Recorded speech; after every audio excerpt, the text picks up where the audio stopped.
올해 유난히 덥고 비가 많이 온다는데요. 책 들려주는 창가에서는 작년 여름 초안지와 삼국지를 낭독하였습니다. 올해도 폭염을 앞두고 쉽고 편하게 읽고 들을 수 있는 열국지 낭독을 시작하려 합니다.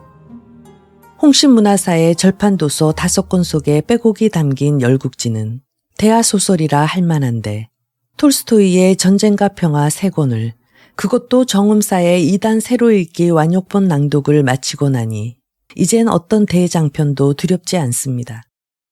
중국의 역사소설 열국지는 서주 말 천자의 권력이 약해지고 오랑캐가 침략하여 나라가 기울자 수도를 낙양으로 옮겨 동주시대가 열리고 그 후 춘추전국 시대를 거쳐 진시황이 천하를 통일하기까지의 이야기를 다루고 있습니다.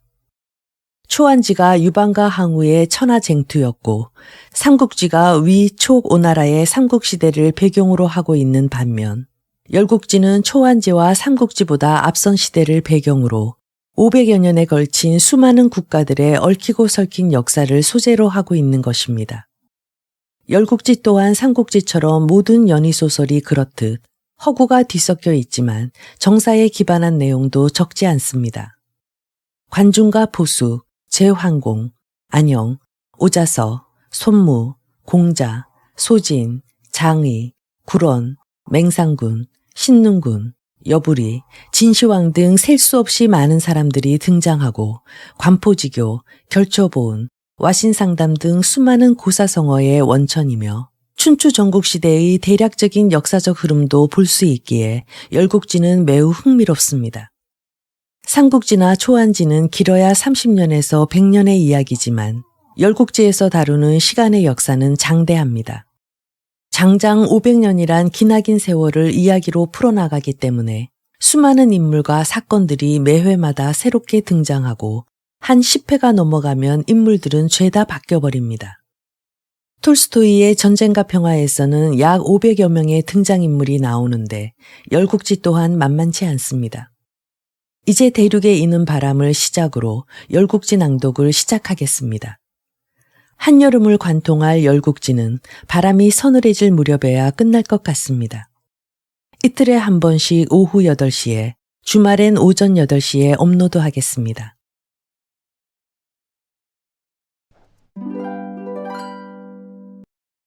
(1) 문효경살. 주나라 초대왕인 주무왕은 주문왕의 아들로서 아우단과 힘을 합하여 은나라 주왕을 토멸하고 주왕조를 창건했다. 때는 기원전 1122년의 일이다. 그 후 주성왕과 주광왕이 왕위를 이어 주나라 기초를 다졌다.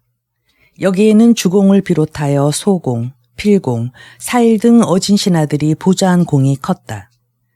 날로 문화가 일어나니 무기의 용도가 없어지고 물자가 풍부하니 민생은 안락했다. 주무왕으로부터 9대째가 주의왕이다.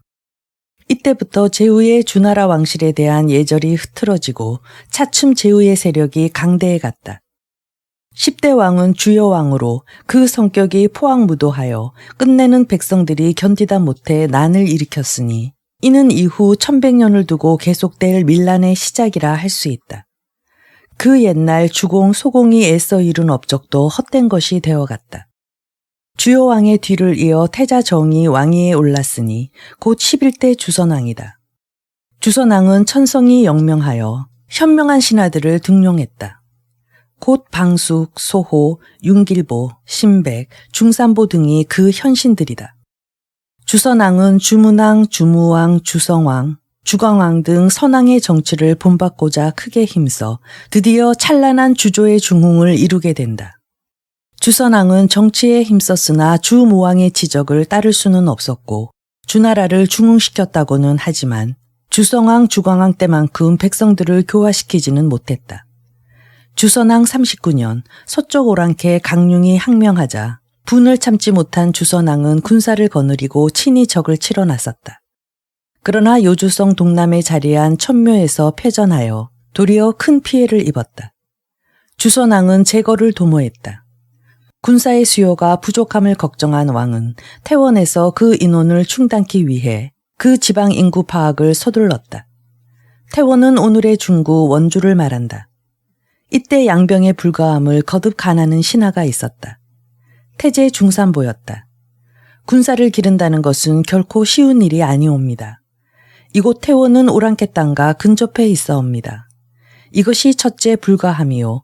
둘째로 불가함은 인구, 무기, 군마와 비교하여 이곳 곡식의 산출 상황이 어떤지 정확히 파악하지도 못한 점이옵니다. 일단 회군함이 옳은 줄 아옵니다. 그러나 주선왕은 그 말을 듣지 않았다. 드디어 태원에서 군사의 조련이 시작되었다. 주선왕이 조련 상황을 친히 시찰하고 돌아오던 길이었다. 그 행렬이 호경거리를 지날 때 아이들이 떼를 지어 손뼉을 치면서 합창을 하고 있었다. 주선왕은 길을 멈추게 하고 그 노래를 들었다. 해는 서산에 지고 염호기복으로 주나라가 망하네. 염은 삼뽕나무, 곧 염상을 말한다. 염호는 삼뽕나무로 만든 활, 기복은 삼택이 전통이다. 이 노래의 대의는 싸움이 일어나 장차 주나라가 멸망한다는 것이다. 이 노래를 들은 주선왕은 불같이 진노하여 아이들을 잡아들이라고 엄명했다. 아이들은 크게 놀라 사방으로 달아났다. 그중 나이든 한 아이와 어린아이 하나가 잡혀와 꿇어 엎드렸다. 주선왕이 묻는다. 이 노래를 누가 지었느냐? 어린아이는 벌벌 떨면서 말을 못하고 나이 먹은 아이가 대답한다. 누군지 이름은 알 수 없으나 3일 전에 붉은 옷을 입은 한 아이가 거리에 나타나 저희들에게 노래를 가르쳐 주었사옵니다. 저희들은 멋모르고 불렀을 따름인데 어느 결에 성중 아이들이 너도 나도 따라 부르게 되었나이다. 그 홍이동자는 지금 어디에 있느냐? 노래만 가르쳐주고 어디론지 사라져 버렸나이다. 불쾌해진 주선왕은 한동안 생각에 잠겨 있다가 물러가라 하고 꾸짖어 아이들을 쫓았다. 그리고 사시관을 불러 분부한다.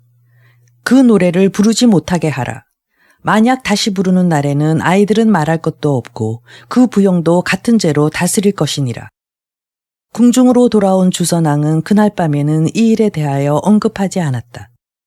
이튿날 이른 아침 삼공육경을 비롯하여 모든 신하가 어전에 나와 조례하는 자리에서 주선왕은 비로소 간밤에 들은 아이들의 노래에 대해 말하고 노래의 뜻을 물었다.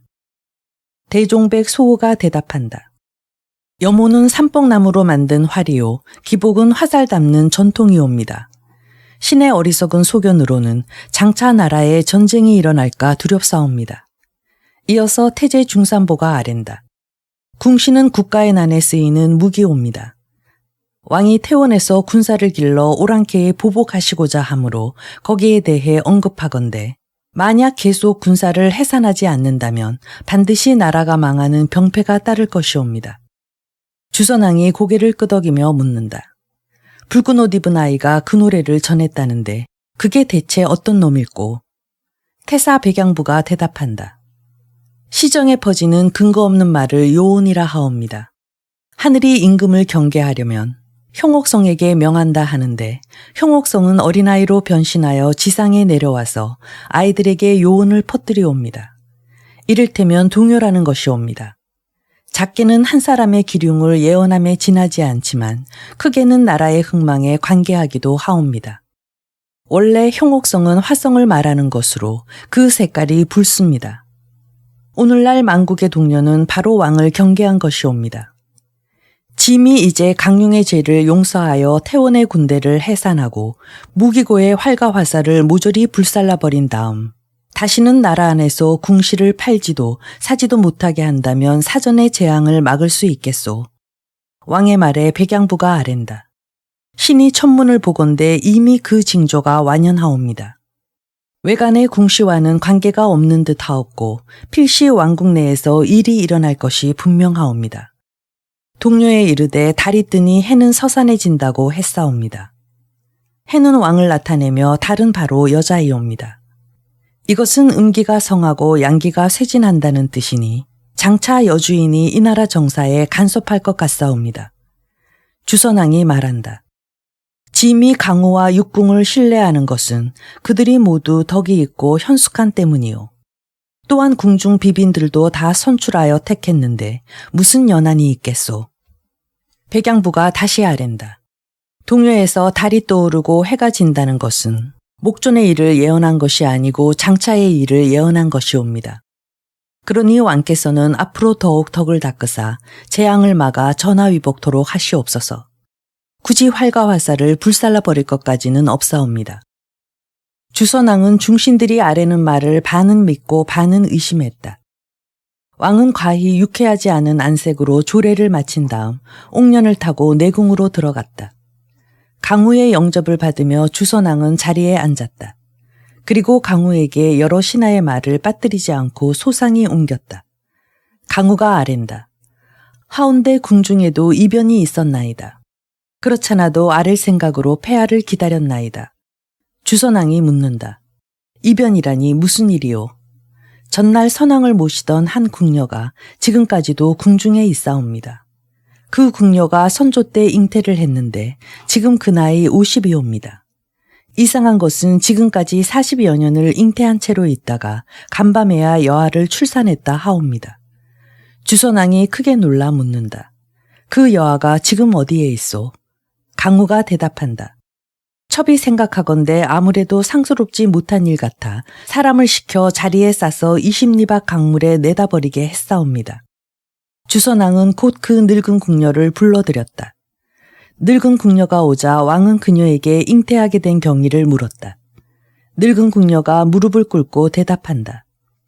제가 듣건대 하나라 거락 말년 한중부의 포성 땅에 한 신인이 있었다 하옵니다. 하루는 그 신인이 2마리 용으로 변하여 궁중뜰로 내려왔다고 하옵니다. 용은 입에서 거품을 질질 흘리면서 거랑에게 사람처럼 말하기를 나는 포송의 두 임금이라고 하더라는 것이옵니다. 거랑은 무서운 나머지 2 용을 죽여버리려고 생각하고 우선 태사에게 점을 쳐보게 했다 하옵니다. 불길하다는 점괘가 나오자 거랑은 2 용을 쫓아버리면 어떻겠는가 하고 다시 점을 치게 했답니다. 그런데 역시 불길하다는 점괘를 얻었다고 하옵니다. 태사는 거랑에게 진언하기를 신인이 하강했는데 어찌하여 그 거품을 청해 얻으려 하지 않사옵니까? 용이 흘린 거품은 용의 정기이옵니다. 잘 간직해두면 반드시 복된 일이 있을 것이옵니다. 라고 했더랍니다. 거랑은 그 말을 듣고 거품을 간직해두면 장차 어떠할지 또 점괘를 얻어보라고 명했더랍니다. 이번에는 크게 기랄이라는 점괘가 나왔다 하옵니다. 이에 거랑은 배를 깔고 용 앞에 제사 지내고 황금 그릇에다 용의 침과 거품을 받아 붉은 나무 상자 속에 소중히 넣어두게 했더랍니다. 그제야 2 용은 구름을 헤치고 날아갔다 하옵니다. 그 후 그 상자는 28대 644년을 지나 우리 주나라에까지 전해졌사옵니다. 다시 300년을 지나도록 아무도 그 상자를 열어본 사람은 없었다고 하옵니다. 그런데 선왕 말년의 일이 옵니다. 그 상자 속에서 한 줄기 빛이 새어나왔사옵니다. 즉시 장고가는 선왕께 이 사실을 고했고 선왕은 그 상자 속에 든 것이 무엇이냐고 하문하기에 이르렀나이다. 장고가는 예부터 내려오는 목록과 문부를 바쳤나이다. 그 문부에 지금 제가 말씀드린 그런 내용이 적혀 있었던 것이옵니다. 선왕은 그 상자를 가져와 열어보게 하셨나이다. 시신들이 그 상자를 부수고 황금 그릇을 2 손으로 받들어 선왕께 바쳤사옵니다. 이때 선왕이 황금 그릇을 받다가 잘못하여 땅에 떨어뜨리는 바람에 그 속에 들어있던 용의 거품이 쏟아졌사옵니다. 그러자 그 거품은 그만 작은 도마뱀으로 변하여 뜰을 기어다니더랍니다. 내시들이 서로 뒤쫓았으나 그 도마뱀은 궁전으로 들어가서 아무리 찾아도 나타나지를 않았사옵니다. 그때 제 나이가 12살이었는데 우연히 그 도마뱀이 지나간 자취를 밟게 되었사옵니다. 그 순간 마음속에 무엇인가 뿌듯하게 느껴지면서 그때부터 점점 배가 부르기 시작했사옵니다. 마침내 잉태한 사람처럼 되자 선왕께서 남자 없이 수태한 것을 괴이한 일이라 생각하시고 저를 깊숙한 방에 감금했사옵니다. 그런지 40년, 어젯밤에야 배가 몹시 아프더니 간신히 여아를 낳았사옵니다. 궁지기들이 감히 이 사실을 숨길 수 없어 낭랑께 아뢰게 되었고 낭랑께서 그런 괴물은 용서할 수 없다 하여 강물에 내다버렸사옵니다. 이는 다 저의 잘못으로서 그 죄는 10,000번 주고 마땅하다 하겠나이다. 이 긴 이야기를 듣고 주선왕은 이는 선조의 일이니 내가 무슨 관계랴. 물러가라 하고 소리쳤다. 주선왕은 수궁시자를 시켜 청수하에 가서 내다버린 계집애를 보고 오라고 명했다. 저녁 무렵에 그 시자가 돌아와서 아뢰기를 흐르는 물에 떠내려갔는지 보이지 않더라고 했다. 주선왕은 이 말을 의심치 않았다. 이튿날 주선왕은 태사 백양부를 불러 전날 밤에 들은 바를 말하고 그 갓난 계집애의 생사를 점쳐보오. 또 요기는 소멸했는지 어떤지도 알아보오 하고 명했다. 백양부가 점괘를 맞춰보고서 괴사를 바친다. 울다가 웃다가 또 웃다가 울기도 하네. 양은 귀신에게 잡아먹히고 마른 개를 만나 쫓기는 신세로세. 양은 삼가라 삼뽕나무로 만든 활과 삼택이 전통이로다. 주선왕은 괴사의 뜻을 풀 수가 없었다. 이에 백양부가 아랜다. 12지의 속성으로 추리하건대 양은 미를 가리키며 마른 우를 말하옵니다. 이는 오미년을 지칭한 것이옵니다. 울고 웃는다는 것은 희비를 말한 것이옵니다. 신의 생각으로는 요기가 비록 궁성을 떠났다고는 하나 아직 없어진 것 같지는 않사옵니다. 주선왕은 이 말을 듣고 근심스런 낯빛을 감추지 못했다. 주선왕이 상대부 두백에게 엄명한다. 성안 성박 할 것 없이 가가호호를 사사치 조사하라. 생사간에 물에서 건져낸 계집애를 바치는 자에게는 상으로 비단 300피를 주리라. 그러나 감춰두고 몰래 기르는 자가 있을 때는 관가에 고발하라. 같은 상을 주리라. 고의로 숨기는 자가 있으면 그 집안 사람을 남녀노소 할 것 없이 참할 것이다. 주선왕은 점괘에 나온 삼뽕나무 활과 삼택이 전통을 다시 생각해내고 하대부 좌유에게 분부한다. 사시관들에게 다음과 같이 명령하라. 상점을 순찰해서 삼뽕나무 활과 삼택이 전통을 만들지도 팔지도 못하게 하고 만일 이를 어기는 자가 있으면 참하겠다 하여라. 이런 무시무시한 왕명이 내렸으므로 사시관들은 잠시도 게을리할 수가 없었다. 그들은 아전들까지 거느리고 다니면서 일면 타이르고 일면 순찰했으니 성안 백성은 아무도 위반하는 자가 없었다. 그러나 시골 백성은 달랐다. 그 소문을 못 들은 사람이 많았던 것이다. 어느 날 한 여인이 몇 개의 삼택이 전통을 머리에 이고 한 남자는 삼뽕나무로 만든 활 10개를 짊어지고서 나타났다. 이 남녀는 시골에 사는 부부로 아무 영문도 모르는 채 이런 금지 물품을 성안에 내다 팔기 위해 온 것이다. 그들은 해지기 전에 돌아갈 생각으로 바삐 걸음을 옮겼다. 미처 성문에 다다르기 전에 그들은 순찰 중인 사시관에게 들켰다. 사시관이 고함치며 여자의 뺨을 후려갈기자 아전들은 그녀를 체포했다. 이를 멀리서 본 남자는 머리를 쳐들 틈도 없이 짊어진 삼뽕나무 활을 땅바닥에 동댕이 치고는 비호같이 도망쳤다. 사시관은 여자를 결박하여 이끌고 아전들에게 삼뽕나무 활과 삼택이 전통 전부를 들려가지고 하대부 좌유에게 갔다. 좌유는 잡혀온 여자와 2가지 물건을 번갈아 보았다. 과연 아이들의 노래와 바로 들어맞았다고 생각했다. 게다가 태사는 여자가 재앙을 일으킬 것이라고 하지 않았던가. 이제 그 여인이 잡혀왔으니 왕명을 완수한 것이라 생각하고 끝내 남자에 대해선 한마디도 언급하지 않았다. 좌유가 국내로 들어가서 주선왕에게 고한다. 한 여자가 법을 어기고 삼뽕나무 활과 삼택이 전통을 팔기에 잡아왔나이다. 마땅히 법에 의해 참형시킬까 하옵니다. 주선왕이 분부한다. 그 여자를 참하고 삼뽕나무 활과 삼택이 전통은 사람 많은 곳에 내다가 태워버려라. 왕은 그러한 활과 전통을 만들거나 사는 사람들이 다시 나타나지 않도록 크게 경계하고자 했던 것이다. 훗날 어떤 사람이 이에 대해 시를 지어 읊었다. 훌륭한 정치로 천변을 지으려 하지 않고 실없는 동료는 부인을 해치는 것으로 끝이 났구나. 나라를 중흥하여 많은 것을 채웠다고 함부로 말할 것인가. 이번에 직간할 신하는 그 누구이런가. 한편 도망친 사내는 어떻게 되었을까. 그는 혼이 나간 채 허둥지둥 도주를 계속했다. 그는 사시관이 왜 자기네 부부를 잡으려 했는지 알지 못했다. 그는 아내가 어찌 되었는지 궁금했다. 그렇다고 되돌아설 수도 없었다.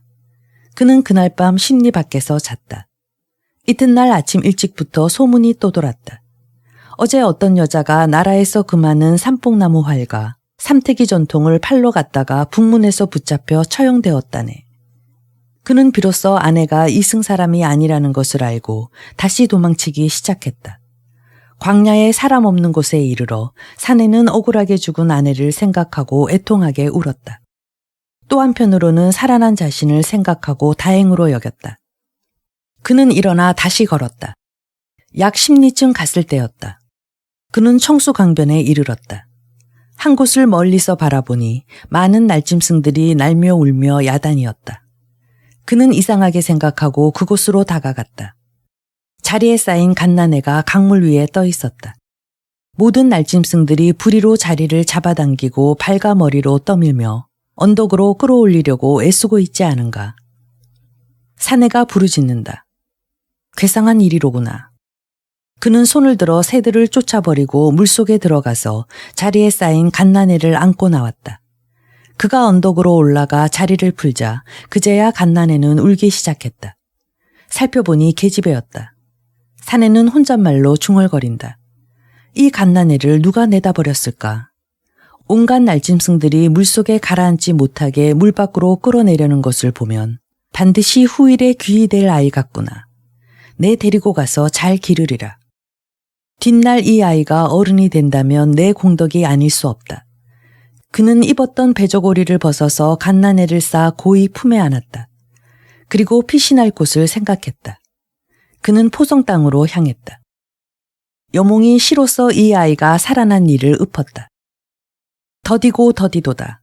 잉태한 지 40년. 버림받고 물속에서 사흘을 지났어도 무사하도다. 요물이 자라나 나라에 재앙을 일으키니 왕법인들 어찌 하늘의 뜻을 막을 수 있으랴. 주선왕은 삼뽕나무 활과 삼태기 전통을 파는 여자를 죽였으니 이제 동요의 예언도 다 마무리되었으려니 생각했다. 그런 일이 있은 후로 주선왕은 태원에서의 전투 준비를 재론하지 않았다. 여러 해 동안 주나라는 아무 일 없이 지냈다. 주선왕 43년에 즈음하여 큰 제사가 있었다.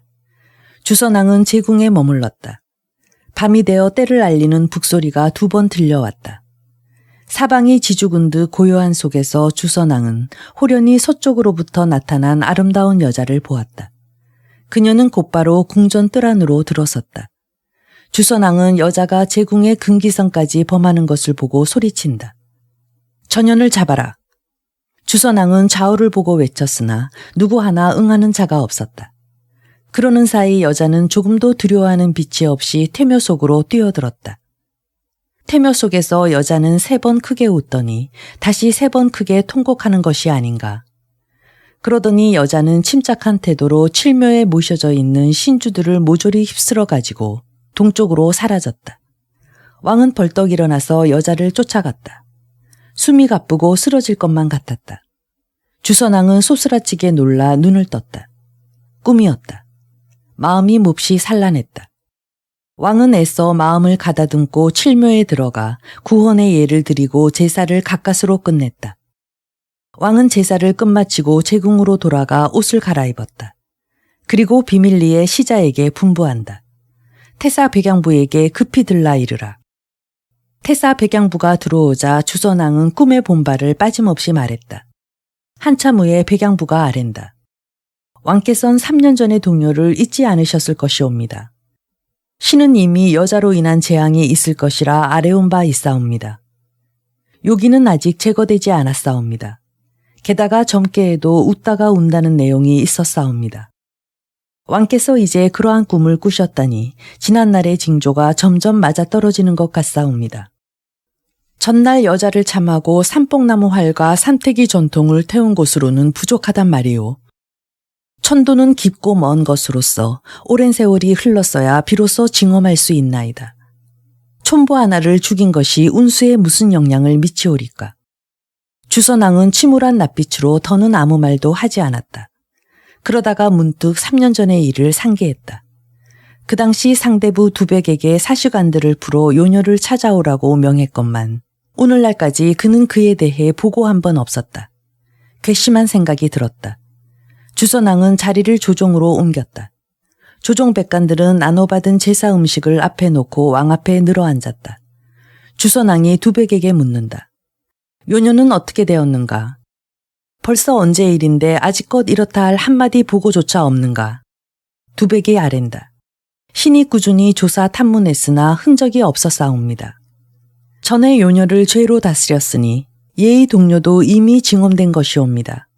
그래서 탐문을 계속하다가는 도리어 백성들이 놀라겠기에 중지했사옵니다. 주선왕이 크게 노하여 꾸짖는다. 그렇다면 왜 진작 그대로 알리지 않았는가? 이는 직무를 태만히 하여 짐의 명을 소홀히 한 것이 분명하지 않은가? 이런 불충한 신하를 어디에다 쓰랴? 주선왕은 부관을 불러 소리 높이 명령한다. 두백을 속히 조종문 밖으로 끌어내어 참한 다음 효수하여 백성들에게 본을 보여라. 조종 백관들은 끌려나가는 두백을 보자 안색이 흑빛으로 변했다. 이때였다. 문반 중에 한 사람이 달려나와 끌려나가는 두백의 앞길을 막았다. 명을 거두시옵소서. 주선왕의 눈앞에 큰 소리로 외친 사람은 하대부 자유였다. 자유는 평소 두백과 절친한 사이였다. 그들은 지난날 함께 청거되어 조종에 들어왔었다. 자유가 왕 앞에 머리를 조아리며 아랜다. 신이 듣건대 옛날 요임금은 9년 홍수에도 제의를 잃지 않았으며 7년 가뭄에도 누구 하나 탕 임금의 자리를 넘본 일이 없었다 하옵니다. 그러한 천변에서조차 무고했거늘 하물며 오늘에 와서 요부 하나를 두고 이렇듯 두려워해야 하옵니까? 왕께서 만약 두백을 죽이신다면 백성들은 불안해할 것이고 더욱 요사한 말을 퍼뜨려 마침내는 변방의 오랑캐까지 이 말을 듣고 기승하여 또다시 왕실을 가벼이 할까 두렵나이다. 청컨대 두백을 용서하소서. 그대는 친구를 위해 짐의 명을 거역하려 하는구나. 이는 벗을 중히 생각하고 임금을 가벼이 함이로다. 이에 자유가 말한다. 임금이 옳고 벗이 그르다면 마땅히 벗을 반대하고 임금께 순종하겠나이다. 그러나 벗이 옳고 임금이 잘못이라면 마땅히 임금을 어길지라도 벗을 따라야 하지 않겠나이까. 두백이 죽어야 할 아무런 죄가 없사온데 굳이 죽이신다면 천하 사람들은 모두 임금이 박지 못하다 할 것이옵니다. 신 또한 능히 간하여 막지 못한다면 세인은 반드시 신의 불충을 탓할 것이옵니다. 그런즉 왕께서 꼭 두백을 죽이시려면 신까지 함께 죽이소서. 왕은 더욱더 노하여 소리친다. 짐이 두백을 죽이는 것은 한 단의 짚을 베는 거나 다를 바가 없다. 무슨 말이 그토록 많은가? 주선왕이 무사장을 재촉한다. 여봐라, 속히 두백을 끌어내어 참하지 못할까? 무사들은 마침내 두백을 조문 밖으로 끌어내어 참하고 말았다. 집으로 돌아온 자유 또한 그날 밤 칼로 자기 목을 찔러 자결했다. 여몽이 이들을 기리는 시를 지었다. 어질도다 자유여, 임금에게 서슴없이 직간을 했네. 옳으면 벗을 따르고 옳지 않으면 임금조차 등지네. 과거 공부 함께하며 우위를 익히고 생사를 같이한 참다운 벗이로다. 그 이름 천고에 높이 빛나니 사람들은 그들을 거울 삼아라. 두백이 죽은 다음 그의 아들 습숙은 진나라로 도망쳐 그곳에서 사사벼슬을 살았다. 그래서 그 후손은 사시가 되고 범에서 시급을 받았으므로 다시 범시로 바꾸었다. 후인들은 두백의 충성을 애통히 여겨 두룽의 그를 기리는 사당을 세웠다. 그 사당을 두주 혹은 우장군묘라고도 불렀다. 이튿날 주선왕은 자유가 자살했다는 말을 듣고 두백을 죽인 것을 뉘우치면서 궁으로 돌아갔다. 그날 밤을 잠 못 이룬 채 밝힌 주선왕은 갑자기 정신이 혼미해졌다. 말도 두서가 없는 미련하고 우둔한 말을 예사로 했다. 또 건망증까지 생겨 조례에조차 나가지 못했다. 강우는 왕의 병이 회복하기 어려운 것을 직감했다. 그래서 뭐라고 간할 수도 없었다.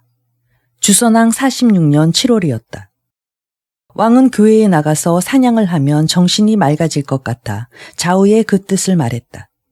즉시 사냥할 준비가 시작되고 태사는 길이를 택했다. 준비가 끝나고 길일이 되자 6마리의 말이 이끄는 왕의 옥로는 윤길보와 소호가 좌우를 호위하는 가운데 수렵장을 향해 나아갔다. 전기가 쌍쌍이 나부끼고 갑장은 앞뒤가 안 보일 만큼 빽빽하게 늘어섰다. 그들이 향하는 동교 일대의 평원 강야는 원래부터 이름 있는 사냥터였다. 오랜만에 나들이에 마음이 상쾌해진 주선왕이 가진막을 치게 하고 군사들에게 명령을 내린다. 첫째, 백성의 곡식을 밟지 말라. 둘째, 불조심하여 수목을 태우지 말라. 셋째, 민폐를 끼치지 않도록 각별히 조심하라. 끝으로 엄명할 것은 사냥한 짐승은 대소를 막론하고 모조리 바쳐라. 그런 다음 상급을 받아라. 만약 사냥한 짐승을 감추는 자가 있으면 중재로 다스리리라. 왕명을 듣고 군사들은 용기가 솟아나서 공을 다투어 앞으로 나아갔다. 길들인 매와 사냥개가 미친 듯이 날뛰었다. 여우와 토끼는 그 위세에 놀라 살 곳을 찾아 숨기에 바빴다. 활시위 소리 일어나는 곳마다 피와 고기가 낭자했다. 화살이 짐승의 살 속에 박힐 때마다 털과 날개가 흩어졌다. 주선왕은 매우 기분이 좋았다. 어느덧 해가 서쪽으로 기울었다. 사냥을 중지하라는 왕의 명령이 떨어졌다. 모든 군사는 잡은 짐승들을 묶고 메고서 힘차게 개가를 부르며 성을 향해 돌아갔다. 그들이 불과 3-4마장 정도 갔을 때였다. 옥로를 타고 가던 주선왕이 갑자기 이상한 징후를 나타냈다. 비몽사몽의 정신상태가 된 것이다. 문득 작은 수레 한 대가 옥로 정면으로 나는 듯이 달려오는 게 아닌가. 수레 위에는 붉은 살과 화살을 어깨에 맨 두 사람이 서 있었다. 그들이 주선왕을 보고 인사를 한다. 그간 별거 없으신가? 그들은 주선왕에게 하대를 했다. 주선왕은 눈을 똑바로 뜨고 바라보았다. 참으로 뜻밖이었다. 그들은 이미 죽은 상대부 두백과 하대부 좌유였던 것이다. 왕은 크게 놀라 온몸에 소름이 돋았다. 이건 또 웬일일까? 눈 깜짝할 사이에 정면으로 달려오던 수레와 사람이 한꺼번에 사라져버렸다. 주선왕이 좌우 신하에게 묻는다. 경들은 방금 아무것도 보지 못했는가? 신들은 아무것도 보지 못했나이다. 참으로 이상한 일이었다. 그런데 이번에는 두백과 자유가 수레를 타고 바로 눈앞에 나타났다. 그들은 옥로 앞을 왔다 갔다 하며 떠나지 않았다. 왕이 크게 노하여 소리친다. 이 죄 많은 귀신들아, 감히 옥로를 범하겠다는 거냐? 주선왕은 태아보검을 뽑아 공중을 향해 휘둘렀다. 때를 놓치지 않고 두백과 자유가 입을 모아 저주한다. 무도한 홍구나, 덕을 닦아 백성을 다스릴 생각은 하지 않고 무고한 사람만 죽였으니 너의 운수도 오늘로 끝났다. 우리들은 원한을 풀기 위해 이렇게 왔다. 어서 우리 목숨을 돌려다오. 그들은 말이 끝나기가 무섭게 붉은빛 활에다 붉은 화살을 걸어 주선왕의 심장을 겨누었다. 화살이 가슴을 향해 날아왔다. 주선왕은 외마디 소리를 지르며 달리는 옥로 위에서 쓰러졌다. 칼을 뽑아들고 괴성을 지르다가 쓰러져 까무라친 왕을 보자 윤공과 소공, 두 좌우 신하는 크게 당황하여 급히 생강즙을 짜서 왕의 입에 흘려넣었다. 주선왕은 한참 만에 깨어났으나 가슴이 쑤시고 아파 고통스러웠다. 신하들은 나는 듯이 옥로를 몰아 성을 향해 달렸다. 왕은 황궁하자 곧 자리에 누웠다. 많은 사냥감을 바친 군사들은 상도 타지 못한 채 흩어졌다. 여몽이 시로써 이 일을 읊었다. 붉은 화살, 붉은 활을 맨 얼굴은 신을 닮아서 청군 속을 수레 타고 날듯이 질주하네. 임금도 공연한 살인하여 안갚음을 받으니 하물며 변변찮은 사람이야 말에 무엇하리. 2. 포인 속죄. 주선왕은 동교에서 사냥하고 돌아오다가 죽은 두백과 자유의 원혼을 만났다. 그들이 목숨을 돌려달라는 바람에 병을 얻어 궁으로 돌아온 후로는 눈만 감으면 두백과 자유가 눈앞에 나타났다. 주선왕은 자기가 회생하지 못할 것을 짐작하고 약도 마시지 않았다. 사흘이 지나자 병세는 더욱 악화됐다.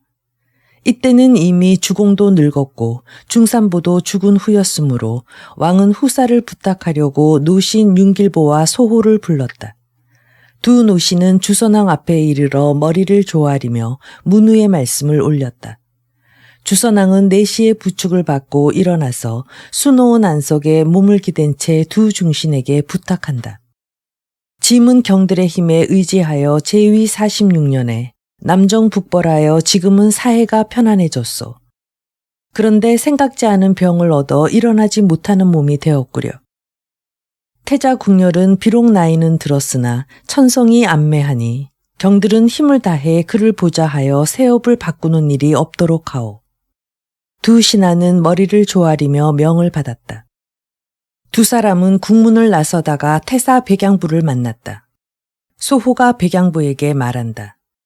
내가 전날 동요를 듣고 혹 전쟁이 일어날까 두렵다고 말한 바 있으나 오늘에 와서 왕이 귀신의 붉은 화살에 맞아 병세 위독할 줄은 미처 몰랐소. 그 징조로 보아 예언은 이미 맞아 떨어졌으니 왕은 이번에 반드시 세상을 떠나실 것이요. 이번에는 백양부가 말한다. 내 간밤에 천문을 보니 요성이 자미원에 숨어 있었소. 자미원은 제왕의 별이 아니오. 이는 반드시 나라에 무슨 변이 일어날 징조요. 임금이 붕어하는 것만으로는 끝나지 않을 것이외다. 이에 윤길보가 말한다. 하늘이 정하면 사람을 이기고 사람이 정하면 이 또한 하늘을 이길 수도 있어. 그대들은 천도만 말하고 사람의 일은 무시하는구려. 그렇다면 삼공과 육경은 두었다가 어디에 써먹을 생각이요. 말을 마친 그들은 각각 흩어져 집으로 돌아갔다. 얼마 지나지 않아서 모든 관원은 다시 국문으로 들어섰다.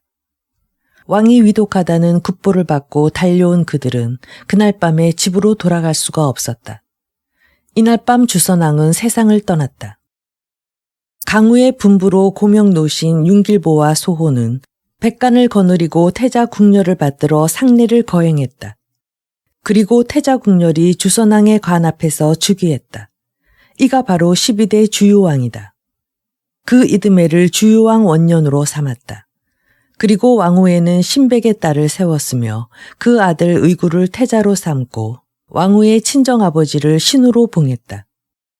사신이 시를 지어 주선왕의 중흥진미를 기린 것이 있다.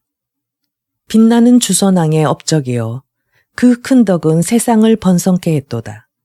위엄을 궁벽한 변방까지 떨치니 나는 사라지고 천하는 다스려졌도다.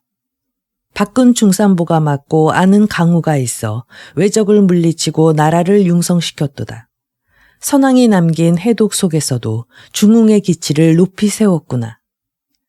강우는 주선왕의 죽음을 지나치게 애통해하다가 얼마 후에 세상을 떠나고 말았다. 주요왕은 천성이 난폭하고 은혜 베풀기를 인색하게 하고 행동이 일정하지 않았으며 바야흐로 여자를 알고부터는 보잘것없는 것들과 사귀었다. 부왕이 죽었는데도 술을 퍼마시고 고기를 먹으며 전혀 애통해하는 빛이 없었다. 강우가 세상을 떠나고부터는 더욱 거리낌이 없었다. 주요왕은 음악과 여색에 빠져 조종일은 생각지도 않았다. 신우가 누차 간했으나 듣지 않았다. 끝내는 신우도 신국으로 가버렸다. 그 후 윤길보와 소호와 그 밖의 노신들도 잇따라 세상을 떠났다. 이젠 서주의 운수도 사라지려는 참이었다. 주요왕은 객공과 제공과 윤길보의 아들 윤구를 삼공으로 삼았다. 세 사람은 한결같이 간특하여 아첨을 일삼으며 벼슬과 궁록만 탐하는 무리들이었다. 그들은 왕의 비위 맞추기에 여념이 없었다. 그러나 사도 정백 우는 이들과 달리 바른 자세를 가진 사람이었다. 그러므로 주요왕과는 그 사람됨에서부터 맞지 않았다. 어느 날 조례석상에서 기산의 수신이 아랜다. 경천, 하천, 낙천의 세 강에서 같은 날 지진이 일어났나이다. 주요왕이 이 말을 듣고 웃으며 말한다. 산이 무너지고 내가 흔들리는 것은 항상 있는 일이 아니냐. 어찌 그처럼 하찮은 일까지 짐에게 고하는가. 왕은 옥자에서 일어나 내궁으로 돌아갔다. 태사 백양부가 대부 조숙대의 손을 잡고 탄식한다. 삼천은 기산에서 발원하는 강인데 어찌 뜻없이 진동할 수 있겠소. 지난날 낙수가 마르자 하나라가 망했고 하수가 마르자 상나라가 망했습니다. 이제 세 강이 다 같이 진동했으니 장차 강의 발원지가 막혀 강물이 끊어지고 마르며 그 결과로 기산이 무너지고 말 것입니다. 기산은 바로 태왕의 발상지가 아닙니까? 그 산이 한번 무너지는 날이면 어찌 우리 서주인들 무사하리요? 조숙대가 묻는다. 장차 우리나라에 변개가 생긴다면 그것이 언제쯤의 일이겠소? 백양부가 손가락을 꼽으며 대답한다. 10년을 넘기지 못할 것입니다. 조숙대가 말한다. 무엇을 근거로 그렇게 말씀하시오? 백양부가 대답한다. 선이 꽉 차야 복이 오고 악이 가득하면 재앙이 닥칩니다. 10은 가득 찬 수라 그러기에 10년을 넘기지 못한다 한 것이오. 조숙대가 분연히 말한다. 천자는 나란 일을 등한시하고 아첨하는 신하만 가까이 하고 있소. 그러나 내 직분은 언로에 있는 바 반드시 신하로서의 도리를 다하여 이를 간하겠소. 백양부가 말한다. 조심하십시오. 간해도 아무 소용없을 것입니다. 이들은 오랫동안 은밀히 말을 주고받았다. 이때 두 사람의 대화를 엿들은 자가 있었다. 그는 객공 석부에게 가서 엿들은 말을 고해 바쳤다. 석부는 조숙대가 왕에게 간할까 두려웠다. 그는 간특한 방법으로 그들을 모함하기 위해 그 길로 천자가 있는 궁성으로 들어갔다. 석부는 주유왕에게 백양부와 조숙대가 한 말을 고한 후 부추겼다. 그들은 조정을 비방하고 요사한 말을 퍼뜨려 백성을 혼란스럽게 만들고 있나이다. 주유왕이 말한다. 어리석은 것들이 함부로 국종을 논하는 것은 들이나 밭에서 혼자 꽁충대는 꼴이나 다를 것이 뭐 있는가. 한편 조숙대는 여러 차례 나아가 간하려 했으나 기회를 얻지 못한 채 며칠이 지났다. 기산의 수신이 또 왕에게 표를 올렸다. 새 강이 다같이 마르고 기산 역시 무너져서 무수한 백성들의 집이 부서지고 묻혔나이다. 주유왕은 이 말을 듣고도 조금도 놀라지 않고 좌우를 돌아보면서 미인을 구해서 후궁에 충당하라 하고 엉뚱한 소리만 했다. 조숙대가 앞으로 나아가 아랜다. 산이 무너지고 강물이 마른다는 것은 그 형상이 마치 몸의 기름과 피가 함께 마르는 것과 다름이 없사옵니다. 높은 곳이 위태롭게 아래로 떨어진다는 것은 곧 나라에 상서롭지 못한 징조이옵니다. 더구나 기산은 왕업의 기틀을 이룬 터전이온데 하루아침에 무너졌다는 것은 실로 예사일이 아니옵니다. 지금이라도 왕께서는 정사에 힘을 쓰시어 백성을 어루만지고 현인을 찾아내어 보잡게 하옵소서. 천변을 막아내려 하지 않고 또 인재를 구하려 하지 않고 어찌하여 왕께서는 미녀만 구하시옵니까? 그러자 객공 석부가 아랜다. 주나라의 도읍을 풍호에 정한 것은 천추만세를 보장받은 것이옵니다.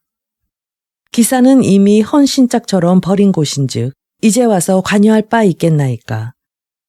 조숙대는 오래전부터 천자를 업수히 여기더니 이 일을 꼬투리로 하여 비방하는 것이옵니다. 청컨대 왕께서는 굽어 살피소서. 주유왕이 말한다. 석부의 말이 옳다. 마침내 조숙대는 벼슬을 내놓고 시골로 물러가라는 명을 받았다. 조숙대가 탄식하여 맞이 않는다. 위태로운 나라에는 들어가지 말고 어지러운 나라에선 살지 말지어다. 내 차마 앉아서 서주의 맥수지가를 들을 수 없구나. 기자여, 나라가 망한 뒤 보리를 보고 맥수지가를 지어 부른들 무엇하리요. 다 부질없는 일이로다. 며칠 뒤 조숙대는 집안 식소를 거느리고 진나라로 떠났다. 이 사람이 바로 진나라 대부 조씨의 조상이다. 조세, 조둔 등은 곧 그의 후예이다. 후에 조씨는 한씨 등과 더불어 진나라를 셋으로 나눠 제후에 올랐다. 뒷사람이 당시의 일을 탄식하여 시를 지은 것이 있다. 충신이 난을 피해 북쪽으로 발길을 돌렸으니 세상 운기는 점점 주로 동쪽을 향하려 하네. 자고로 마땅히 노신을 존경하고 아껴야만 하는데 어진 신하가 가고 나니 나라가 빈 듯하구나. 어느 날 대부 포양이 포성에서 왔다. 그는 조숙대가 쫓겨난 것을 알고 서둘러 입주하여 주유왕에게 간한다. 왕께서는 천변을 두려워하지 않고 기어코 현신을 쫓아버려 국가가 텅 빈 것과 다름없는 상태가 되었나이다. 이러고도 사직이 보존되리라 생각하시옵니까? 주유왕이 크게 노하여 명한다. 포양을 잡아 옥에 가둬라. 이로부터 감히 주유왕에게 간하는 신하가 없었다. 현명한 선비들도 형세를 관망하는 수밖에 없었다. 삼뽕나무 활과 삼태기 전통을 팔러 왔다가 안에까지 이른 촌부가 이상한 갓난아기를 얻어 포성 땅으로 도망친 것은 앞서 말한 바 있다. 그는 손수 그 여자아이를 기르고자 했으나 젖도 없고 자기 먹을 것도 없는 신세였다. 이때 포성에 사대라는 사람이 있었다. 그에게는 아내와 아들이 있었는데 어찌된 일인지 딸만 낳으면 죽었다. 어느 날이었다. 촌부가 자기 집 문전에 이르러 구걸하는 것을 본 사대가 배 한 피를 내주며 간청한다. 그 여자아이를 우리에게 주어 소중히 기르겠소. 촌부는 선뜻 아기를 내주었다. 기를 힘이 없는 처지인지라 아기를 위해서도 그 편이 좋을 것 같았다. 사대는 아기의 이름을 포사라 지었다. 세월은 유수 같아더니 어은 포사의 나이 14세가 되었다. 그런데 매우 숙성해 보였다. 포사는 참으로 아름다웠다. 맑은 눈, 고운 눈썹, 입술은 흡사 앵두 같고 치아는 배곡 같고 탐스런 검은 머리칼엔 기름이 돌고 손가락은 옷 같은 대순을 연상케 했다. 그 꽃가도 같고 달가도 같은 얼굴은 가히 경국지색을 갖추고 있었다. 그런데도 포사에게는 아직 청혼하는 사람이 없었다. 첫째 사대의 집이 시골 구석이었고 둘째 포사의 자색이 절색이라고는 하나 아직 나이 어린 탓이었다. 천하절색 포사의 앞날에 영광은 올 것인가. 여기에 포양의 아들 홍독이 등장한다. 홍덕이 가을 추수 때문에 시골에 왔다가 마침 문밖 우물에서 물을 깃고 있는 포사를 보게 되었다. 비록 궁천에서 자라고 입성은 허술했으나 타고난 아름다움은 감출 수가 없었다. 가히 하늘이 내린 자태였다. 홍덕은 그 빼어난 미색에 놀랐다. 이 궁벽한 고장에 이런 절세 미인이 있다니. 혼자 생각에 잠긴다. 나의 아버님이 호경에 옥에 갇힌 몸이 된 지 3년. 아직도 풀려날 기약이 없다. 이 처녀를 천작게 헌상하면 아버님의 죄가 풀릴 수도 있으리라. 그는 옆집에 들러 처녀의 이름을 알아냈다. 포사라 했다. 집으로 돌아간 흥덕이 어머니에게 말한다. 아버님은 어질지 못한 왕에게 직간하시다가 죄 없이 갇힌 몸이 되었습니다. 왕은 황음무도하여 사방에서 미색을 바쳐 후궁에 충당하고 있는 실정입니다. 그런데 사대라는 사람의 딸이 굉장한 절색입니다. 그러니 많은 돈과 비단을 주고 그 미인을 사서 왕에게 바치면 어떻겠습니까? 소자소견으로는 반드시 옥중의 아버님을 구할 수 있으리라 생각됩니다. 어머님, 이것은 옛날 상나라 대부 산의생이 옥에 갇힌 주문왕을 석방시키기 위해 주왕에게 미인 10명을 바친 것과 다를 바 없습니다. 소자의 장계를 너무 허물지 마십시오. 흥덕의 어머니가 말한다. 그 계책대로만 된다면야 그깟 제백이야 못이 아깝겠느냐. 너는 서둘러 사대라는 사람을 찾아가 이 일을 성사시켜라. 흥덕은 급히 사대의 집으로 갔다. 그는 사대와 말을 주고받은 다음 비단 300피를 주고 포사를 사서 집으로 데려왔다. 흥덕은 포사를 가꾸기 시작했다. 향탕에 목욕시키는가 하면 기름진 음식을 먹이고 수놓은 비단옷을 입히고 예법을 가르쳤다. 그런지 얼마 후 흥덕은 포사를 데리고 호경으로 갔다. 그는 객공에게 금과 은을 바치고 아버지의 석방을 청했다. 뇌물을 잔뜩 받은 객공이 주유왕에게 아랜다. 3년 전에 투옥된 언신 포양은 자기 죄가 10,000번 주고 마땅하다는 것을 스스로 알고 있사옵니다. 하온데 그 아들 흥덕은 죽은 아비는 다시 살릴 수 없다는 걸 깊이 알기 때문에 포사라는 미인을 구해가지고 저를 찾아왔사옵니다. 흥덕이 신에게 천하절세 포사를 왕께 진상할 테니 아비의 죄를 사유해 주시는데 힘을 빌려달라고 청했사옵니다. 바라건대 왕께선 친히 그 미인을 보시고 마음에 흡족하실 때에는 아들의 정성을 보아 그 아비의 죄를 사해 주시옵소서. 주유왕은 이 말을 듣기가 무섭게 포사를 데려오라고 명했다. 궁전에 나타난 포사는 주유왕에게 마치 나비처럼 사뿐히 절을 올렸다. 주유왕은 고개를 들어 포사의 용모와 태도를 바라보더니 그 미색에 반해 용안이 큰 기쁨으로 빛났다. 여태까지 사방에서 미인이랍시고 바친 것들은 포사의 아름다움에 10,000분의 1에도 미치지 못했다. 주유왕은 신우에겐 비밀로 하고 포사를 별궁에 들게 했다. 그리고 그날로 포양을 용서하는 교지를 내렸다. 뿐만 아니라 포양의 관자까지 복원시켜 주었다. 이날 밤 주유왕은 포사와 동침했다. 수어지락은 말로 표현할 수 없는 것이었다.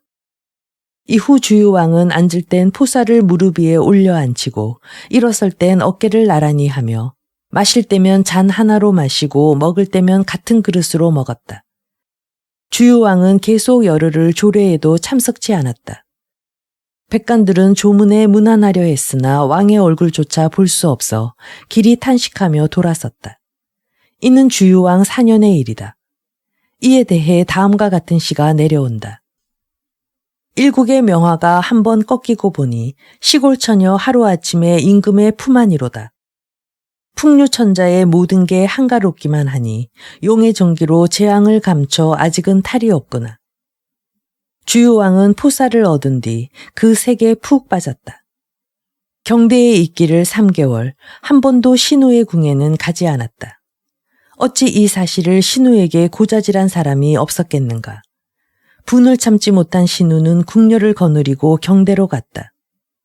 이때 주유왕은 포사와 무릎을 맞대고 앉은 채 몸을 일으켜 신우를 영접하려고도 하지 않았다. 신우가 악을 쓴다. 어디서 온 천한 계집인데 국내를 이처럼 어지럽게 하는가. 주유왕은 신우가 혹 때릴까 두려워서 몸소 포사의 앞을 가로막으며 말한다. 이는 짐이 새로 얻은 미인이오. 아직 위를 정하지 못해서 조견하지 않은 것이니 그렇게 노하지 마오. 신우는 기가 막혀 한바탕 욕을 퍼붓고는 원한을 품고 돌아갔다. 포사가 묻는다. 그 여자는 누구이옵니까? 왕후로다. 내일 가서 뵙도록 해라. 새침해진 포사는 끝내 대답하지 않았다. 이튿날 포사는 정궁에 나아가 신우에게 조견하지 않았다. 한편 신우는 궁중에서 근심과 고민으로 세월을 보냈다. 태자 의구가 모후 앞에 무릎 꿇고 묻는다. 모후의 고귀함은 그 위가 육궁의 주인이십니다. 무슨 근심이 그렇게도 심하시옵니까? 신우가 말한다. 태자의 부친이 포사라는 계집을 총애하여 적과 첩의 분별을 하지 못하고 있다. 장차 그 계집이 제 뜻을 얻는 날이면 우리 모자는 천하에 발붙일 곳도 없으리라. 신우는 태자에게 포사가 조견하러 오지 않은 일과 전일 몸을 일으켜 영접하지도 않은 일을 자세히 얘기하며 눈물을 흘렸다. 태자가 말한다. 어머님, 잘 알았으니 너무 근심하지 마십시오. 내일은 초하룻 날입니다. 부왕께선 반드시 조례에 나가실 것입니다. 이때 어머님께선 궁녀들을 거느리고 경대로 나가셔서 그곳 화단의 꽃들을 마구 뽑고 짓밟으십시오. 그때 소자가 숨어 있다가 천비가 대에 나오거든 호되게 두들겨 주겠습니다. 이로써 어머니의 분풀이가 될 것입니다. 부왕께서 비록 이 일로 노하시더라도 그 죄는 제게 있지 어머님과는 관계가 없는 것입니다. 신우가 말한다. 태자는 경솔히 그런 짓을 하지 말라. 신우는 이렇게 말리면서도 계속 앞일에 대해 걱정하며 태자에게 상의했다. 태자는 울분을 감추지 못한 채 내궁을 나왔다. 이튿날 주유왕은 조례에 나가 군신의 할애를 받았다. 태자는 수십 명의 궁인을 경대로 보냈다. 궁인들은 다짜고짜 꽃들을 마구 뽑고 짓밟았다. 과연 대안에서 많은 궁인들이 뛰쳐나와 외쳐댄다. 이 꽃은 천자께서 신고 가꾸신 것이다. 포낙랑과 함께 수시로 감상하고 만족해하는 꽃이니 꺾지 말라. 만일 듣지 않으면 그 죄가 결코 가볍지 않으리라. 태자편 궁인들도 일제히 대꾸한다. 우리들은 동궁의 뜻을 받들어 꽃을 꺾고 정궁랑랑에게 바치려는 것이다. 누가 감히 우리를 막으랴. 서로 다투는 소리가 요란스럽게 들리자 포사는 무슨 일인가 궁금한 생각이 들어 밖으로 나왔다. 포사는 눈앞에 어지러운 광경을 보고 노기가 머리끝까지 치밀었다. 이때 포사 앞에 갑작스레 태자가 나타나서 원수를 대하듯 눈을 부라리며 단숨에 대 위로 뛰어 올라왔다. 그리고는 대뜸 포사의 보배로 장식된 검은 머리채를 휘어잡고 흔들었다. 미처 막을 틈이 없었다. 태자가 욕을 퍼부었다. 이 천비년아, 이름도 없고 관의도 없는 주제에 함부로 낭낭이라 칭하느냐. 내 안중엔 사람이 없느냐. 내 오늘 내게 사람 있음을 가르쳐주마. 태자는 포사의 머리채를 움켜쥐고는 닥치는 대로 쥐어박았다. 궁녀들은 나중에 왕으로부터 말리지 않았다고 책망을 들을까 두려워 일제히 무릎을 꿇고 머리를 조아리며 큰 소리로 하소연한다. 태자시여, 제발 고정하옵소서. 부왕의 체면을 생각하셔야 하옵니다. 이 말을 들은 태자 역시 이러다가 포사가 혹시 죽지는 않을까 두려워 그제야 겨우 손질을 멈추고 돌아갔다. 포사는 부끄러움과 아픔을 참으며 대안으로 들어갔다. 포사는 태자가 신우 대신 찾아와서 분풀이한 것을 익히 알았다. 그래서 더욱 서러운 눈물이 자꾸만 쏟아졌다. 궁녀들이 다투어 위로한다. 낭낭은 슬픈 울음을 그치소서. 낭낭에게는 왕이 계시지 않습니까? 반드시 조처하실 것이옵니다. 주유왕이 태조하여 곧바로 경대로 들어와 포사를 보니 머리칼은 헝클어지고 눈에선 구슬 같은 눈물이 쉴 새 없이 흐르고 있지 않은가. 귀여운 내 사람아, 어찌하여 오늘은 머리조차 빗지 않았는고. 포사는 왕의 옷소매를 부여잡고 방성통곡한다. 태자가 궁인들을 이끌고 와서 대하의 꽃을 마구 꺾었나이다. 그런데도 천첩은 아무 말도 하지 않았사옵니다. 태자는 저를 보자마자 매질을 하고 욕설을 퍼부었나이다. 만약 궁인들이 말리지 않았더라면 생명을 부지하기 어려웠을 것이옵니다. 바라옵건대 왕께서는 천첩을 위해 선처하시옵소서. 포사는 하소연을 하면서도 통곡을 그치지 않았다. 주유왕은 마음속에 짐작되는 바가 있었다. 포사야, 내가 한 번도 왕후에게 조견하지 않았기 때문에 이런 일이 생긴 것이다. 이는 필시 왕후가 시킨 짓이지 태자가 제 뜻으로 한 것은 아닐 것이니라. 이제 짐이 알았으니 마음을 놓아라. 포사가 말한다. 그렇다면 태자가 그 모후를 위하여 원수를 갚은 것이니 태자는 장차 저를 죽이고야 말 것이옵니다. 이 몸이 죽는 것은 아깝지 않사오나 왕의 총애를 받아 포태한 지 2개월. 제 목숨은 곧 2목숨이옵니다. 왕께서는 저를 궁 밖으로 내보내 주시옵소서. 그래야만 우리 2목숨이 보존될 것이옵니다. 사랑에 맞지 않는 내 사람아, 짐이 알아서 처리하리라. 왕은 즉시 태자에게 전지를 내렸다. 태자 의군은 만용에 치우치고 무례하기 그지없으니 장차 군순치 못할 것이니라. 그러니 신국에 가서 신우의 교훈을 받도록 하라. 또 동궁의 태보와 소부는 태자를 보필하는 궤도를 잃었으니 그 벼슬을 깎노라. 이에 당황한 태자는 어전에 들어가 소명코자 했으나 주유왕이 이미 국문에 영을 내려 태자가 들어오지 못하게 한 후여서 뜻을 이루지 못했다. 태자는 하는 수 없이 수레를 타고 신국으로 떠났다. 한편 신우는 태자를 본 지가 너무 오랜지라 그가 왜 찾아오지 않는지를 물었다. 좌우 사람들은 더 숨길 수가 없어서 태자가 신국으로 떠난 사실을 아뢰었다. 신우는 혼자 애를 태웠으나 별 뾰족한 수가 없었다. 종일 주유왕을 원망하고 태자를 생각하며 눈물로 나날을 보냈다. 수태한 지 10개월이 지나서 포사는 아들을 낳았다. 주유왕은 그 아들 사랑하기를 봄을 대하듯 했다. 이름은 백복이라 지었다. 드디어 왕은 적자 의구를 패하고 서자인 백복을 태자로 세울 것을 결심했다. 그러나 차마 입에 내지 못하고 혼자서 고심했다. 눈치 빠른 객공 석부는 왕의 뜻을 알아차렸다. 그는 윤구와 상의하여 비밀리에 포사와 내통한다. 태자는 이미 외가로 쫓겨난 몸이오니 마땅히 백복이 왕통을 이어야 할 것입니다. 안으로는 낭낭이 왕에게 간청하고 밖에서는 우리 둘이 합심하여 도우면 무엇을 근심하리요. 이런 말을 들은 포사는 크게 만족하여 말한다. 후일 만약 백복이 왕위를 계승하게 되면 내 마땅히 경들과 더불어 천하일을 함께 하겠소. 포사는 이때부터 신우의 좌우에 신복을 배치하여 그 흠을 알아오게 했다. 국문 안팎에 눈과 귀가 번쩍거렸으니 포사는 신우의 주위에서 바람이 불면 풀포기가 움직이는 것까지 빠짐없이 알 수 있게 되었다. 한편 신우는 무료하게 홀로 세월을 보내면서 눈물만 흘렸다. 그렇게 1년 가까이 지났을 때 나이든 궁녀 하나가 신우의 심사를 짐작하고 무릎을 꿇고 아랜다. 왕후께서는 태자를 그토록 그리워하시면서 어찌 편지 한 통을 쓰지 못하시옵니까?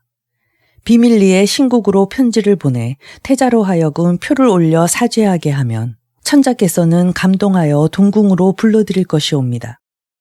그리하여 모자간에 서로 만나시게 되면 어찌 아름답다 하지 않겠나이까. 신우가 말한다. 내 말은 가상하다.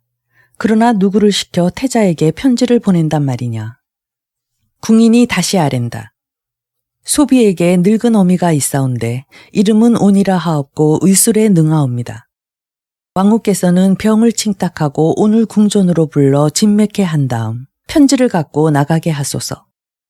그리하여 소비의 오라비로 하여금 태자에게 전하게 하면 만에 하나 어긋남이 없을 것이옵니다. 신우는 그 말을 쫓아 태자에게 편지를 썼다. 편지 내용은 대략 다음과 같다. 천자가 무도하여 요비를 총신해 우리 모자를 떼어놓았구나. 이제 요비는 아들을 낳아 그 총애가 날로 굳어지기만 하도다. 이제 태자는 전날의 죄를 인정하고 뉘우치는 바이오니 원컨대 보안께 없어는 너그러이 용서하시라는 표를 올림이 마땅하다. 만일 천자께서 용납하시와 환궁이 허락되는 날 우리 모자는 상봉하여 달리 앞날을 위해 계책을 세울 수 있지 않겠느냐. 신우는 편지를 다 쓰자 병을 칭탁하고 자리에 누워 온을 불러 진맥해 했다. 이 일은 즉시 포사의 귀에 들어갔다. 포사가 말한다. 이는 필시 태자와 내통하려는 수작이다. 온 할멈이 궁을 나오는 대로 붙잡아 몸을 검색하라. 반드시 꼬투리가 잡힐 것이다. 아무것도 모르는 온 할멈은 정궁에 이르렀다. 예의 궁녀가 어머니의 귀에 대고 신우와 도모한 일의 내용을 일러줬다. 온 할멈이 진맥하자 신우가 베갯머리에서 편지를 꺼내주면서 부탁한다. 밤낮을 가리지 말고 신나라로 가라. 때가 늦어서도 안 되고 실수해서도 안 된다. 신우는 당부를 하며 비단 2피를 건네주었다. 온 할멈이 서신을 품에 품고 비단을 받쳐든 채 궁문을 나서려는 순간이었다. 문을 지키던 궁감이 앞을 막으며 묻는다. 이 비단은 어디서 생겼느냐? 노첩은 의술에 종사하는 자로 왕후를 진맥하고 나가는 길입니다. 이 비단은 왕후의 하사품입니다. 궁감이 또 묻는다. 몸에 달리 지닌 것은 없느냐? 없습니다. 궁감은 온 할멈을 내보내려고 했다. 그때 옆에 있던 한 사람이 불쑥 나선다. 어림없는 소리. 검색도 하지 않고 몸에 지닌 것이 있는지 없는지 어찌 알 수 있단 말이오. 그 말에 온 할멈은 당황했다. 그들은 할멈의 옷을 찢어가며 몸을 검색했다. 옷기 속에 숨긴 편지가 반쯤 드러났다. 궁감은 그 편지를 뺏은 다음 온 할멈을 이끌고 경대로 갔다. 포사가 신우의 봉소를 뜯어보고 크게 노한다. 이 늙은 년을 빈방에 감금하고 이 일이 절대로 밖에 새어나가지 않도록 하라. 분을 참지 못한 포사는 신우가 하사한 비단을 갈기갈기 찢었다. 주유왕이 경대로 들어와서 찢어진 비단을 보고 그 내력을 물었다. 포사가 눈물을 글썽이며 대답한다. 첩은 어쩌다 깊은 궁궐에 들어오는 몸이 되어 분수에 걸맞지 않게 왕의 총애를 받았으나 불행하게도 정궁의 투기를 입었사옵니다. 게다가 아들까지 낳고 보니 더욱 깊은 질시를 받게 되었나이다. 지금 정궁이 태자에게 보내는 서신 끝에 달리 계교를 세우겠다고 했으니 이는 필시 우리 모자의 생명을 노리는 일이옵니다. 원컨대 왕께서는 첩을 위하여 굽어 살피소서. 주유왕은 신우가 태자에게 보내려던 서신을 보았다. 그것은 틀림없는 신우의 필적이었다. 주유왕이 묻는다. 이 서신을 누가 갖고 있었는가? 포사가 아랜다. 온이라는 할멈을 가둬놓았사옵니다. 주유왕은 즉시 온 할멈을 끌어내어 말 한마디 묻지 않고 칼을 뽑아 그 목을 쳤다. 여몽이 이 일을 시로써 읊었다. 깊은 구중 소식 전하기도 전에 억울한 피를 추상 같은 칼날에 뿌렸네. 다른 날 이 일을 묻는다면 온 할멈의 공로가 제일 이로다. 그날 밤 포사는 주유왕에게 갖은 아양을 다 부리고 갖은 개교를 다 썼다. 저희 모자의 생명은 태자의 소나기에 있나이다. 왕이 말한다. 그 무슨 말인고? 짐이 있는데 태자가 어찌하겠는가? 왕께서 천추만세를 누려 태자가 왕이 안 된다면 혹 몰라도 밤낮 우리 모자를 저주하는 왕후가 있고 또 그 아들이 권세를 잡는다면 첩과 백복은 죽어도 묻힐 땅조차 없을 것이옵니다. 이와 같이 말한 다음 포사는 계속 흐느껴 울었다. 주유왕이 말한다. 짐은 황후와 태자를 패하고 그대를 정궁으로 백복을 동궁으로 삼을 생각이다. 단지 무신하들이 따르지 않을까 그것이 걱정스럽구나. 포사가 말한다. 신하가 임금의 말에 따르는 것은 순리이오나 임금이 신하의 말을 좇는 것은 영리이옵니다. 왕께서 그런 생각이 있으시다면 여러 대신들에게 효유하시고 공의의 붙이심이 옳은 줄 아옵니다. 주유왕이 웃으며 말한다. 그대 말이 옳도다. 이날 밤 포사는 비밀리에 객공 석보와 윤구에게 신복을 보내 이튿날 조례에서 왕의 교지에 대해 답할 말을 미리 준비하게 했다. 이튿날 조례를 끝낸 주유왕이 전상에서 공경들에게 말한다. 내 듣건대 왕후는 질시와 원망과 저주로 나를 보내고 있다 하니 이는 만백성의 어머니로서 용납할 수 없는 처신이요. 일이 여기에 이르니 짐은 왕후의 죄를 묻지 않을 수 없노라. 객공 석부가 말한다. 왕후라면 육궁의 주인이옵니다.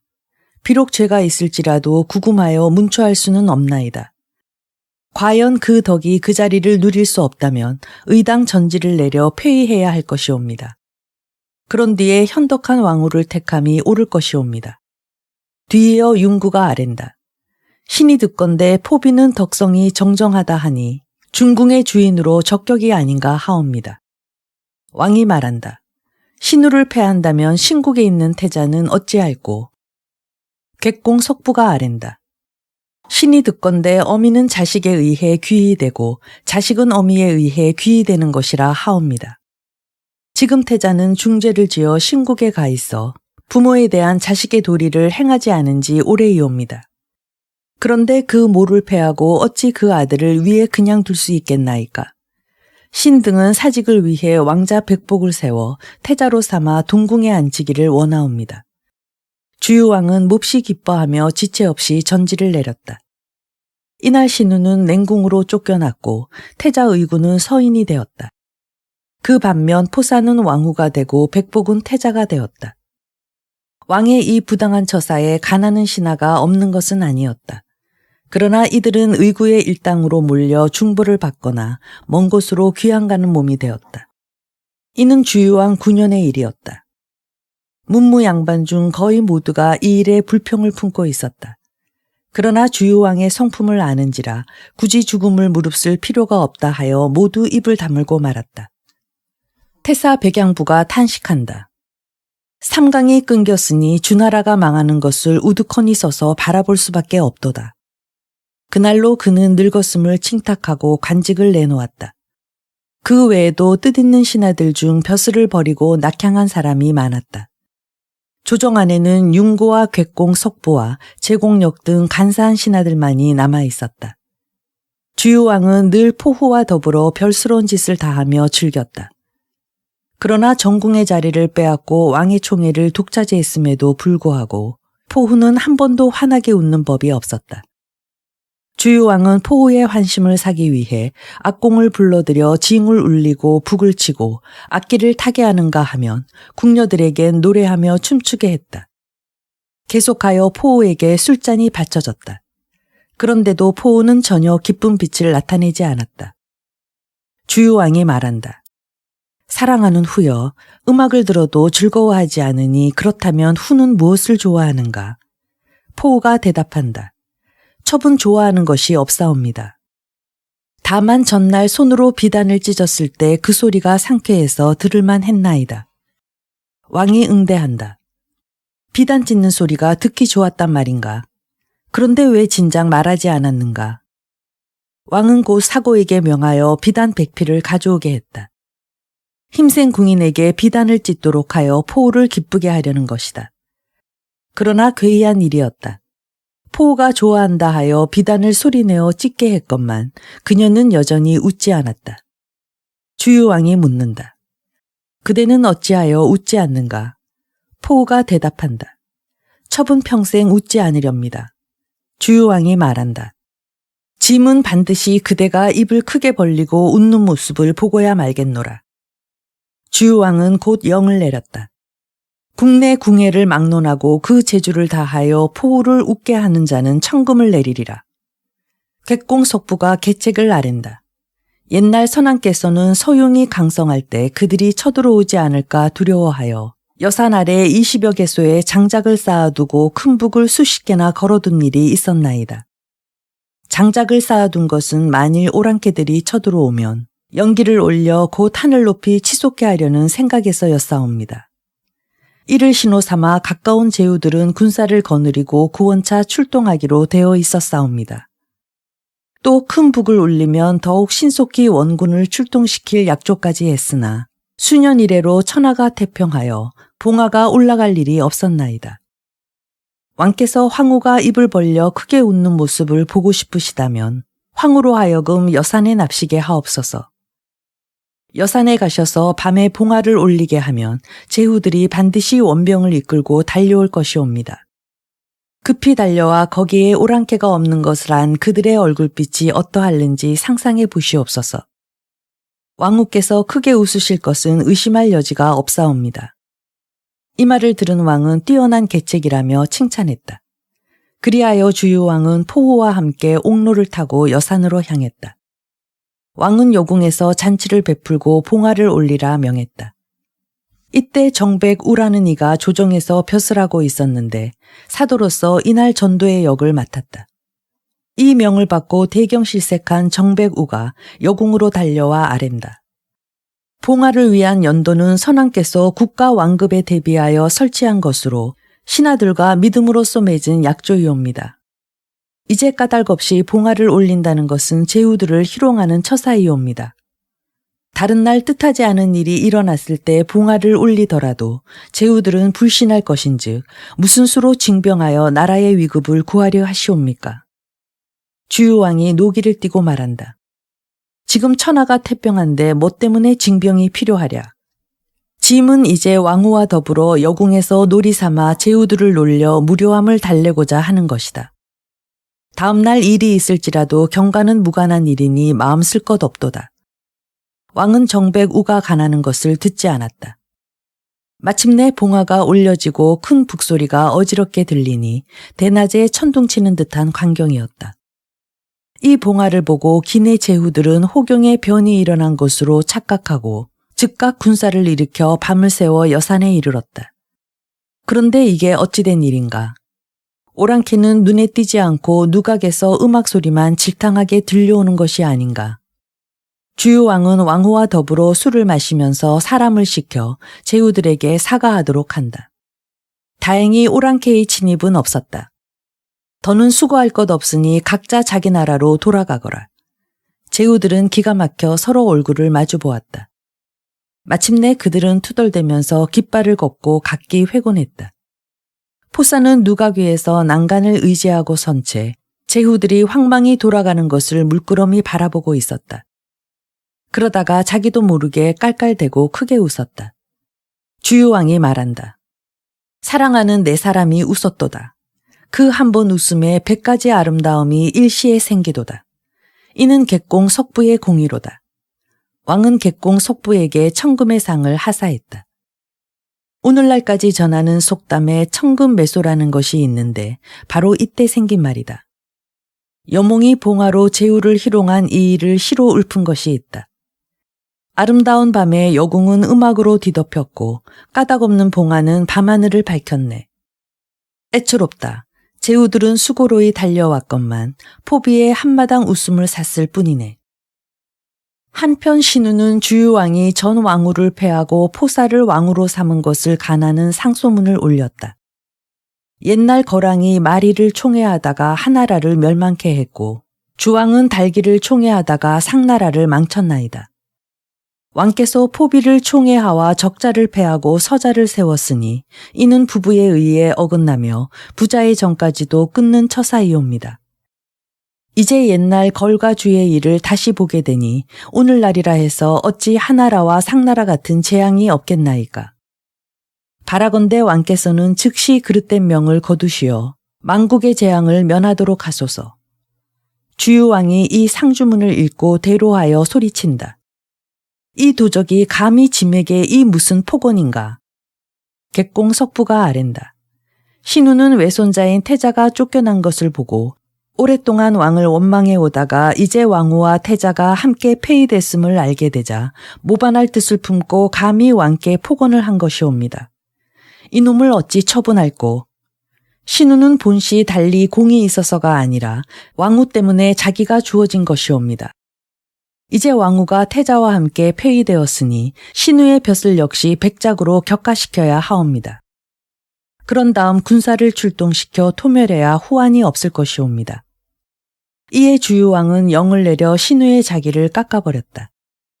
그리고 객공 석부를 장수로 삼아 장차 신국을 치도록 조처했다.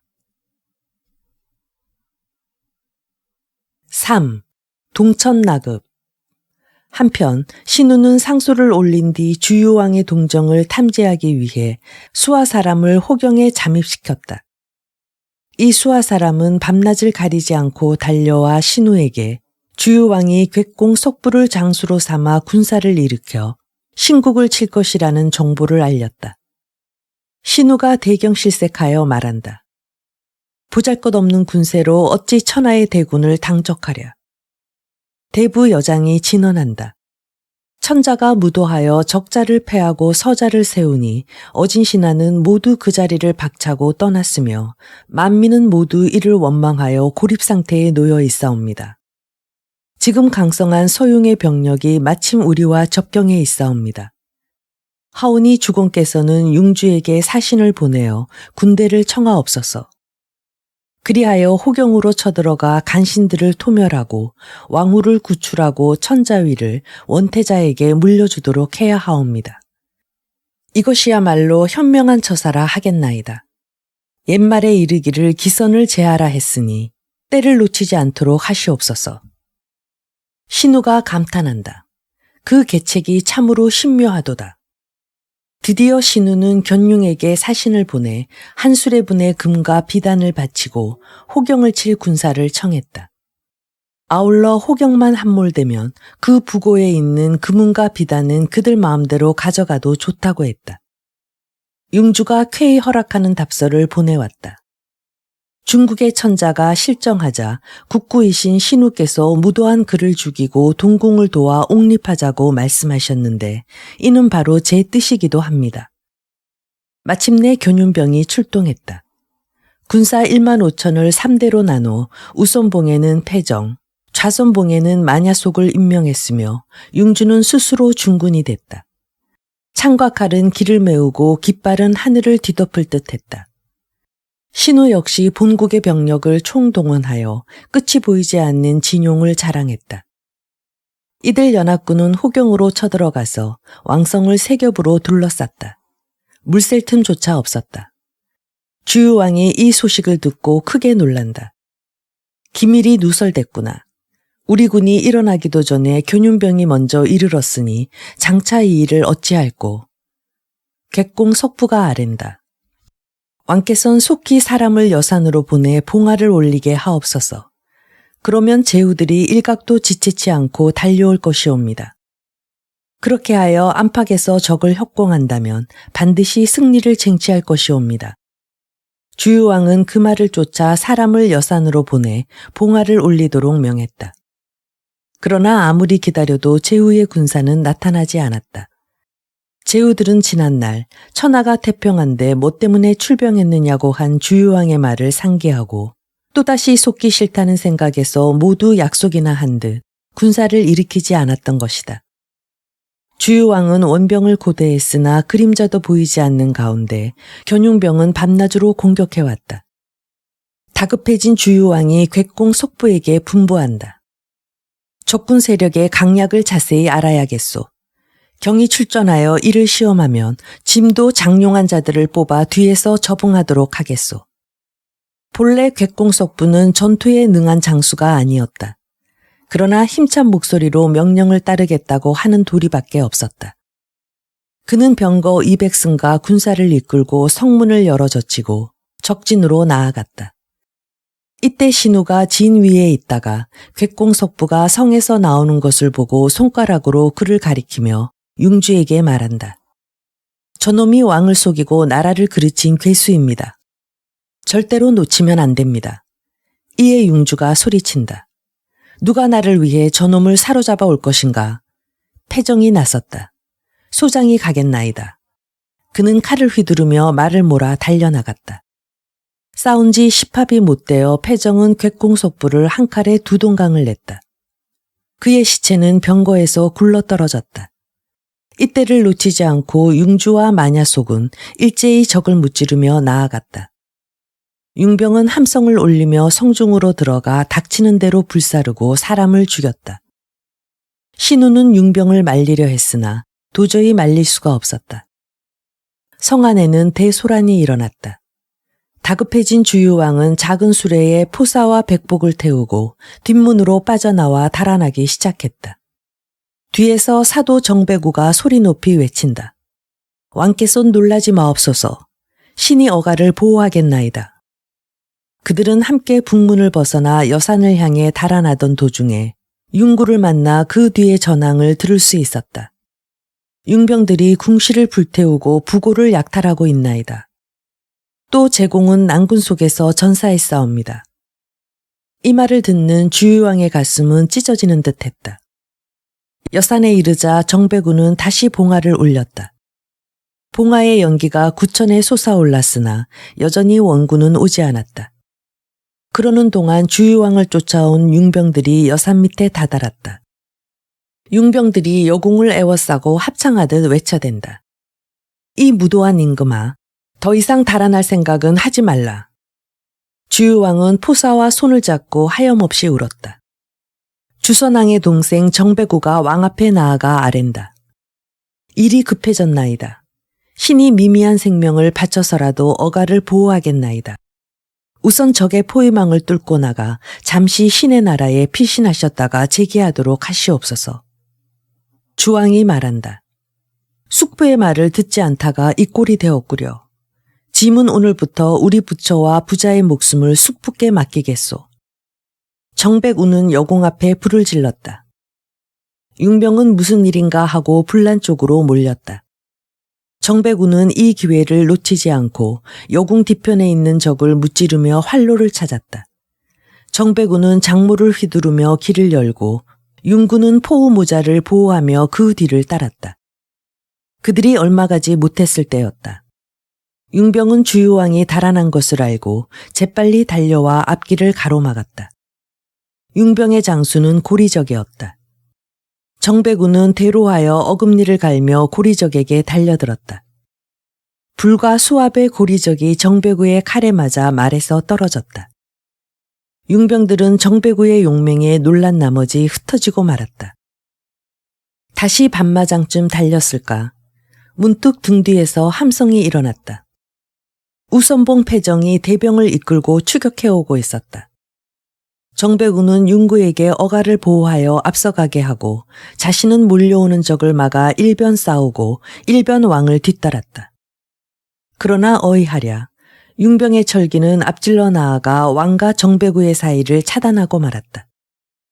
정배구는 곤경에 빠졌다. 하지만 그는 조금도 겁내지 않고 용맹스럽게 장모를 휘둘렀다.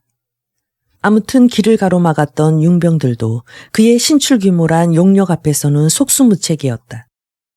뒤따라온 융주가 외친다. 사방으로 포위하고 활을 쏴라. 화살은 빗발처럼 쏟아졌다. 어찌 쏟아지는 화살이 옥속을 구분하랴. 가련하도다. 일국의 현명한 신하도 무수한 화살을 맞고 쓰러졌다. 충신 정배구가 죽자 좌선봉 마냐속은 급히 말을 달려 주유왕이 탄 수레를 사로잡았다. 융주는 골룡포를 입고 옥대를 두르고 앉아있는 사람이 주유왕임을 확인하자 단칼에 참했다. 그리고 그 아들 백복마저 찔러 죽였다. 그런데 포사만은 살아났으니 기적이다. 그 모습이 너무나 아름다워 융주도 참아 죽이지 못했던 것이다. 융주가 포사를 경거에 싣고 돌아가 비단 방장 안에서 재미를 본 것은 그날 밤의 일이었다. 융구는 수레의 통 속에 숨어 있다가 이 역시 융병에게 발각돼 피살됐다. 주유왕은 즉위한 지 11년 만에 참혹한 죽음을 당했다. 삼뽕나무 활과 삼태기 전통을 팔던 남자가 청소와 강변에서 요녀를 건져내어 포송으로 달아났던 것을 기억하리라. 그 여자아이가 바로 포사였던 것이다. 그녀는 왕의 흉금을 녹여 기만했고 정모를 능멸하고 끝내는 주유왕까지 죽게 했으며 자기 몸까지 더럽힌 후 나라를 망친 것이다. 지난날 아이들이 부르던 달이 뜨니 해는 서산해지네, 여모기복으로 주나라가 망하네 라는 동요의 예언이 비로소 들어맞았던 것이다. 그러니 하늘의 운수는 주선왕 때 이미 정해진 것이라 할 수 있다.